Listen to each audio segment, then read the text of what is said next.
Hello, it's 3:58 p.m.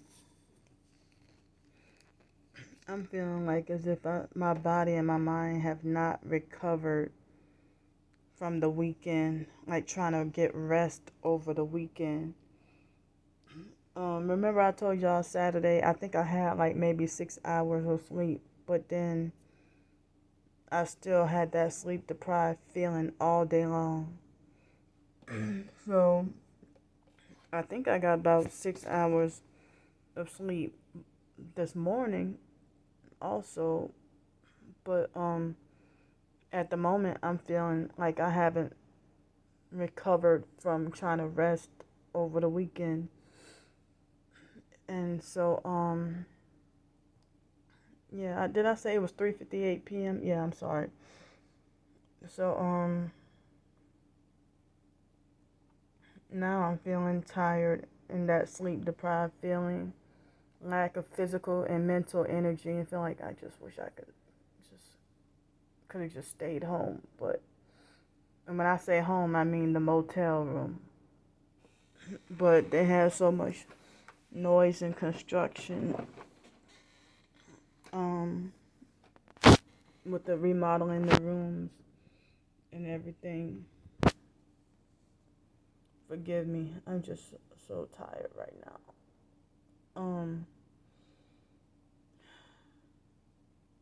So I got a lot of gang stalking activity going on my way to work. And then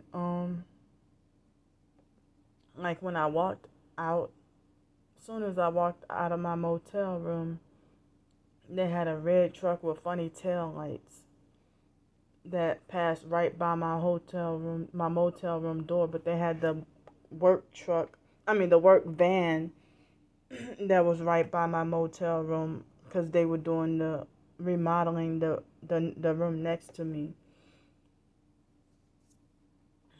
So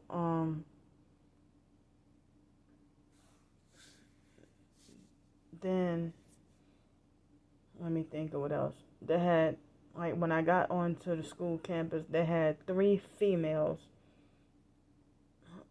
Like, as I was approaching the front door, they all ran out and got into their vehicles. Like, three different females and three, and I think it was one guy, and they got into three different vehicles, and they all, like, right when I passed, they all hurried up and ran to their vehicles, and then got in their vehicles and hurry up and drove off like as if they were in a rush or something. So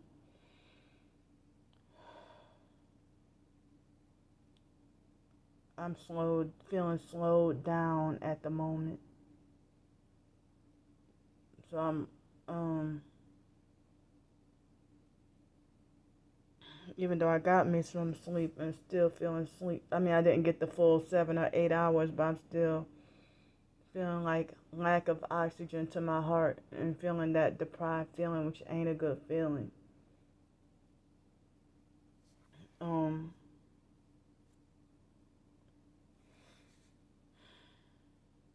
but I don't want to cut from work and then try to go home. But I'm glad to get to still have my job as far as I know. Everything seems like it's fine. So I'm thankful for that. Um Times I be wanting to just give up and quit sometimes, and I've been battling depression, feeling sad and depressed and scared of the future and everything.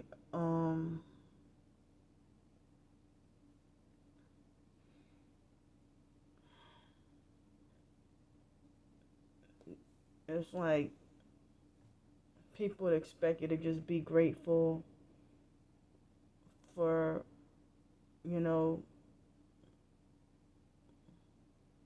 for whatever is thrown at you in life, while they can have more freedom and more choices, pretty much. kind of like what I wrote in that Medium article yesterday, that you know, the rich, it's okay for them to have a license to complain about this or that or be ungrateful because they got the money. Their money grants them that right. But it's like if you're poor or homeless or you're struggling or something, you gotta be just grateful for crumbs. But the rich folks, they tell you how grateful you need to be. But if you're a rich woman and you got like a small little minor, almost non-noticeable, only you can notice, running your stockings, it's like you throw a big fit about that. So oh shucks. I'm sorry for digging in my ears, scratching my ears and stuff, the excess dandruff and stuff. But I remember back then, like, was it, I'll say about 5 years ago. I used to do a lot of videos, but they were private video journals I used to do. But I think I deleted them off one of my older computers. I think I deleted them. And I used to write a lot with journaling. And sometimes just spend all day journaling, just writing and journaling about my feelings and everything like that. And I remember how camera shy I was, or feel extra stuttery or more stuttery and more nervous. But now I've been doing this almost 3 years, doing public YouTube videos on camera for anybody in the world to see. But most people don't look at my videos on my channel based on the lies and smear campaign. But anyway, I'm saying that anybody from the world, can look at my, my videos and stuff. I mean, I was impressed that when I had the little blog for less than a year, I'm surprised I was getting traffic from countries. I didn't get that much traffic, but I was able to get traffic from countries I never even heard of before. Like, wow. And even like, it's honorable that even one person from Germany or France will support me and buy any one of my ebooks. Even if it's just one person. Now I remember back in 2019, I remember one of my first comments on my main PsychWorld channel that's now shut down. It started like, I think maybe April 1st, 2019, I made a video, and maybe that day or a day or two later, it was somebody from somewhere in Europe. I do not remember where it was. And the first comment, that person was like, I don't remember what country that person was from though. But that person, the first comment I got was being told about being a beautiful soul and having a beautiful soul and everything. You're such a beautiful soul. So, excuse me. And I guess I pretty much was more nervous around that time too. But now it's just normal for me to do videos. And I feel like now I just gotta express my feelings, and it's like it helps take my anxiety away when I finally get to express rather than holding all my feelings in and stuff like that. And it's like, I guess sometimes what saved me from holding everything in and losing my mind and going crazy because of this targeting and bottled up, pent up feelings and emotions and stuff. And also, it would for me to talk out my feelings. I don't have a doggone therapist. I can't afford one anyway. A mental health therapist. But I don't want to go to a mental health therapist because therapists, you pay them, but they cannot solve your problems. And they get paid to oppress you, paying them to oppress you and make you feel more depressed. So I don't see a therapist anymore, and a therapist won't help you about your targeting or any satanic ritual abuse or trauma that you've experienced. They don't understand that. All they understand is what they learn in school, but this extra stuff, nah, they don't understand that. They can't comprehend cult ritual abuse or whatever. I'm speaking for anybody going through, like, who went through whatever cult ritual abuse or whatever growing up. The IDMR cult, I didn't experience really any personal ritual abuse from the cult itself, but the foster moms abuse, people, when they hear my story, they say it sounds ritualistic, and and that's why they say that narcissistic abuse and cults rewire the human brain, and sometimes you get traumatized for a lifetime, especially if it's repetitive early on trauma and abuse and all this supernatural stuff and unusual weird stuff that you grew up to realize that, wait a minute, this wasn't normal. But then they're telling you that you're not normal and you're crazy and everything when you go against what the mind control and the programming that they're trying to do to you. So now I'm thinking that I can talk in a video, even though I get some nervous sometimes, but I can talk in a video nowadays. I remember the very first video that I did. I think it's on one of my other channels, the Target About a Psych World backup channel. I think of me talking about exposing the fake IDMR cult.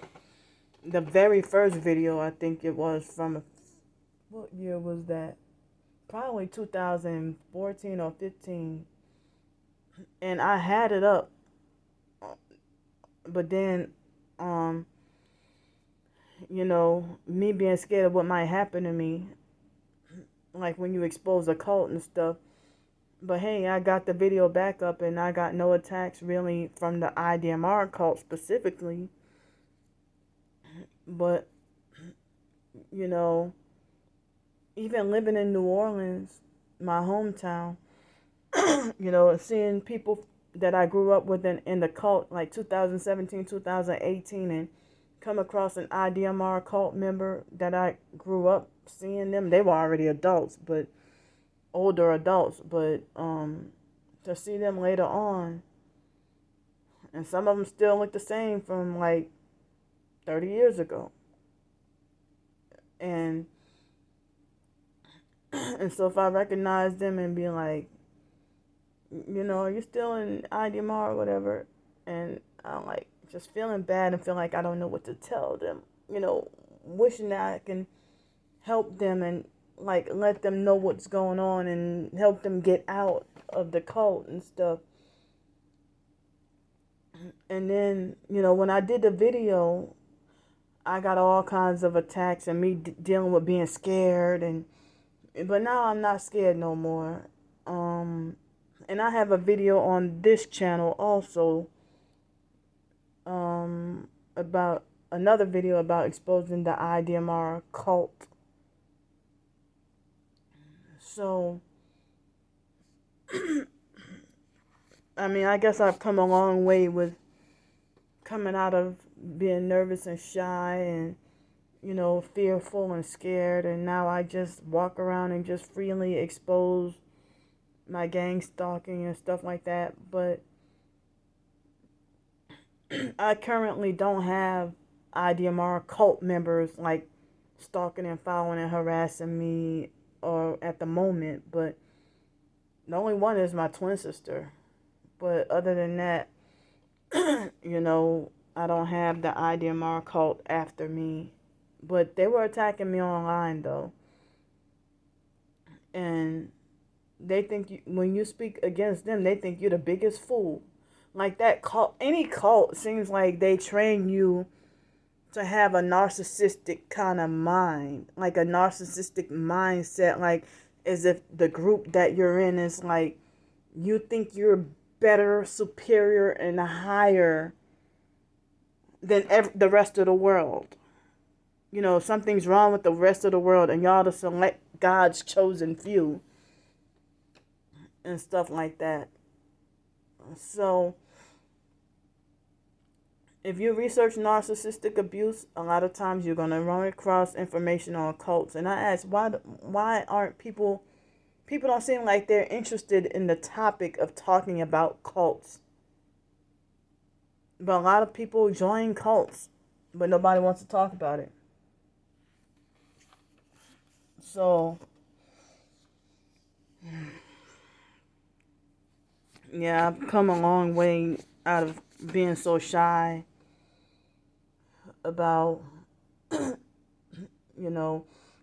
being so shy about, just talking about things and what I've experienced in my life. And again, it's not just talking about my personal business. I'm talking about the mind control that I grew up with, or the abuse and the brainwashing. And I wish to be able to get that opportunity again, to love my twin sister and other family members like normal. It seems like as if a relationship that seems like it's impossible to be mended. And the online perps are helping my twin sister to just stay away from me, But, that's like a cult in itself with my twin sisters, her own cult leader now. But the foster mom, I done videos talking about how the foster mom brainwashed me and my twin sister to hate each other. And then punish us for hating each other.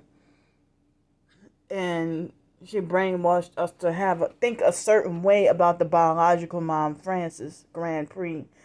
And we didn't understand the big picture. We didn't understand how satanic and wicked the doggone foster care system is. And so my twin sister has her mind made up to feel like she's just done with me forever, and also the other family members. But they make it feel like it's the only way that we can reconcile is if you take all your videos down. That's like trying to get me to sell out.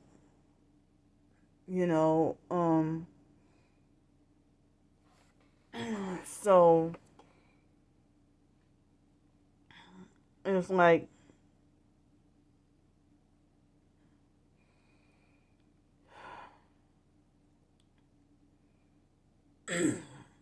painful, because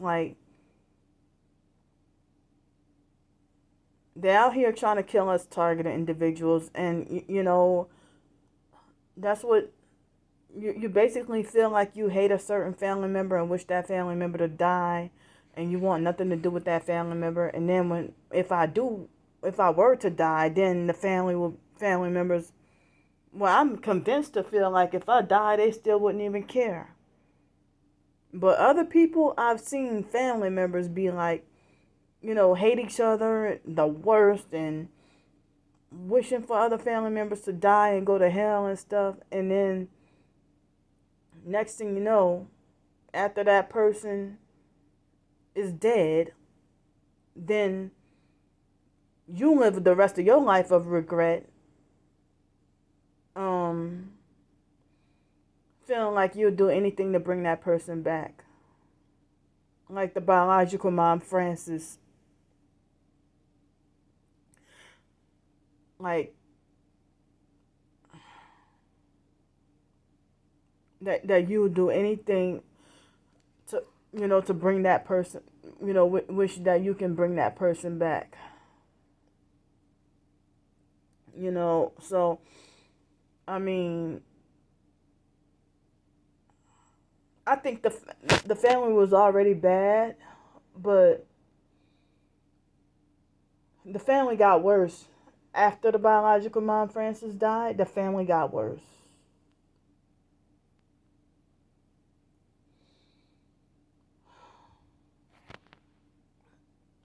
So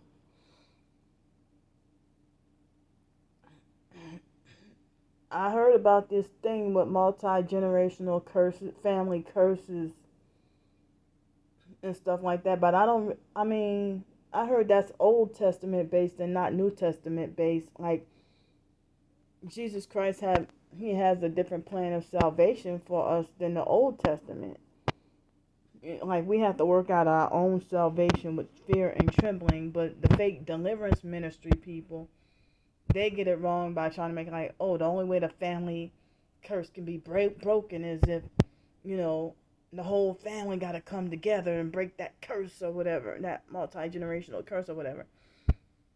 But the New Testament says we have to work out our own salvation with fear and trembling.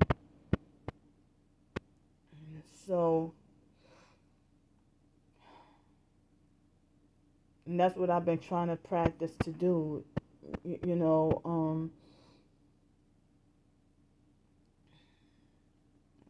It's like as long as we still alive, we have another moment, another chance to get right and be saved.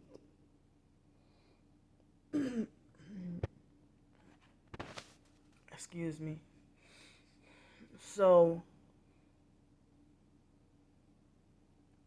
I'm made it like, well, at first I said I was gonna switch my mind about the skit book that I wanted to publish, but I forgot the exactly what the 5 topics I wanted to be. But one of them is gonna be about targeted individuals and like a skit. I mean, I guess skits, play, whatever you want to call it. Like some dialogue. Um, like a skit or playwright kind of style of an ebook of 5 different themes. And one of them is going to be about targeted individuals and gang stalking. Another one's going to be about narcissistic abuse. Another one's going to be about cult. And another one's going to be about Christian. And another one is going to be a miscellaneous random one that I said I was going to try to make it like something happy and positive and good. Somewhat similar to the my Mama Frida's family reunion story.